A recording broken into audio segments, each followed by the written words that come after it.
Congratulations on making it to the Jakes Gerwel Fellowship selection camp. It's an amazing achievement.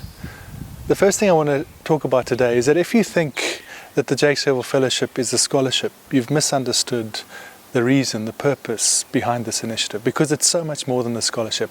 Really what the Jakes Gerwel Fellowship is about people coming together on a mission to change the face of education in this country. So forget about it being a scholarship, about fees, about all of those things. Sure, those things are part of the offering, but actually the decision to join the Jakes Gerwel Fellowship is a decision to join a mission, to be part of a mission to change education in this country. And the reason why it has that mission is related to the actual name of the fellowship, Jakes Gerwel himself. Now, he was a remarkable educator. He was a man that started as a high school teacher at Grassy Park and then went on to the heights of being the Vice Chancellor of the University of the Western Cape. And what was fascinating about his journey is that he had to leave education in a decision to take on his duty to liberate the country, to express his contribution in terms of liberating this country of South Africa. He had to leave education. He was asked by the then President Nelson Mandela, as a person of great experience of running a big institution, to come and run the presidency. And so in a great twist of irony, or in the circle of history, whilst Jakes Gerwel had to leave education as his duty to liberate the country, what we're asking of Jakes Gerwel Fellows is to enter into education to liberate this country. Because if there's one thing that we are certain of, it's that education is at the key to liberating this country. And so you are in the name of Jakes Gerwel, you are doing exactly the same thing. You're moving towards liberating this country. He, in his historical context, had to leave education. You're moving into the very center to change something that is at the very heart of liberating our future. So there are three things we're going to talk about today. The first is about Jakes Gerwel himself. Who was this man, and what are the attributes that we can learn from his life and from his behavior? Secondly, we're going to talk about the Alan Gray Orbis Foundation. This was the context out of which the Jakes Gerwel Fellowship emerged, and so what are the lessons that we can learn from the Alan Gray Fellowship? And then finally we want to talk about the Jakes Gerwel Fellowship itself. Jakes Gerwel was a remarkable man. You heard how he was born as one of 10 children on a farm in a distant part of the Eastern Cape, and from that he grew through education to be Vice Chancellor of the University of the Western Cape, and then ultimately headed up the presidency of Nelson Mandela. And even those achievements need to be supplemented and added to by the fact that he became the chairman of the Nelson Mandela Foundation. He was chairman of South African Airways when it was still profitable and making money. There was an amazing number of different accolades and areas that he was involved in. But there were two major lessons that I personally learned from Jakes Gerwel in the 8 years that he served as the founding chairman of the Alan Gray Orbis Foundation.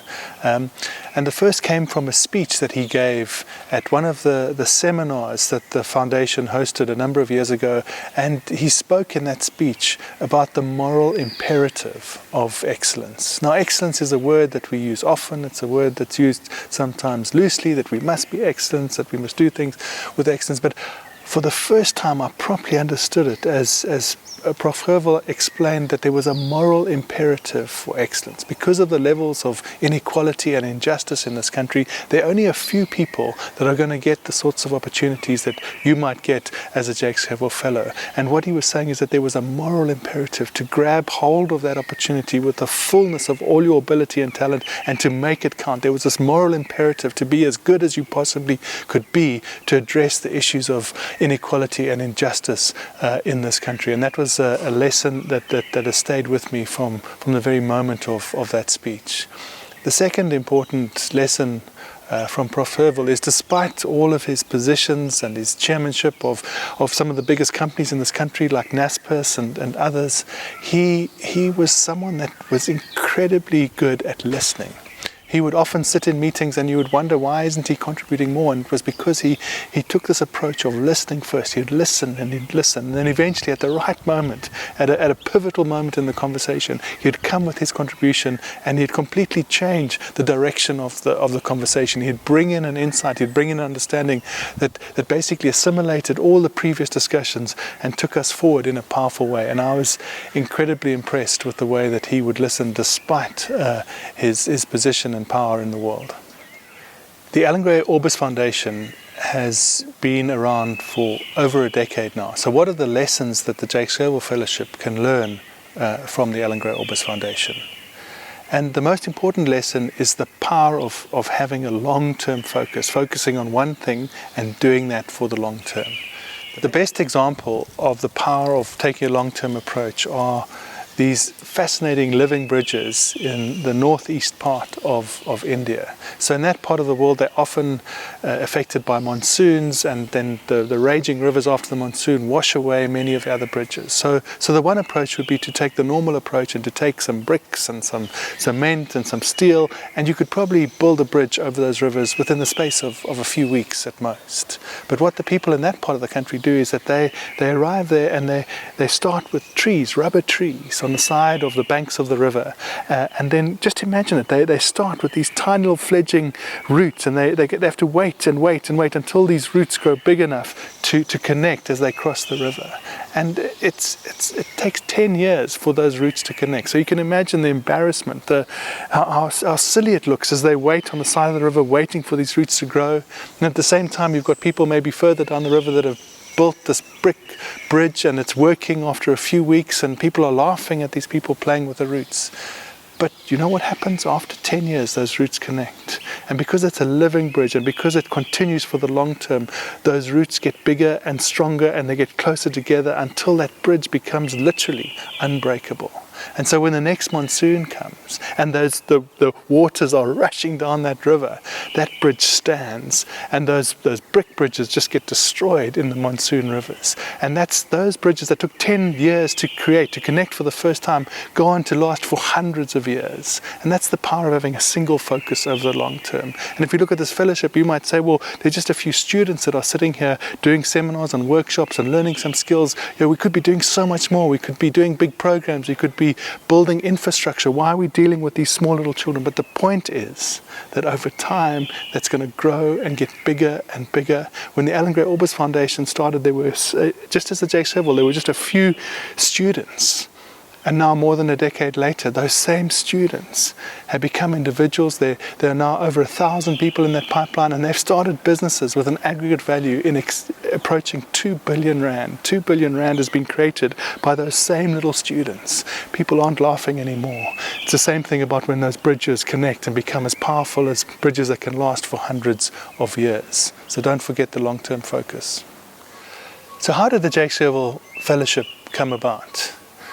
The Alan Gray Orbis Foundation endowment is there to support the overall success of the Alan Gray Fellowship and the overall mission of all of these philanthropies to address unemployment and inequality in South Africa. And so when the trustees of this endowment were thinking, what can we do to make sure that this good work is more successful, it became immediately clear to them that the best way to do that would be to invest in education. But investing in education is great, but how does this organization specifically invest in education? And so there was this long journey, this research, this understanding of where could the endowment best make a contribution to education. And initially there was excitement about technology. Surely technology is a silver bullet that can change things. We can find a way of changing outcomes quickly through technology. But the more research we did, the more we looked at this, the more we came to this fundamental conclusion, which was that in the long run, no educational system can move beyond the caliber of its teachers. And we heard that and we knew that that was right. That is the truth, that no educational system can in the long run move beyond the capacity of its teachers. So knowing that, well, what can we do about that? And suddenly the endowment looked at the Alan Gray Fellowship in a new way and said, well, actually, if you look at the fellowship slightly differently, what it is, it's a system, it's a mechanism for creating a talent pipeline.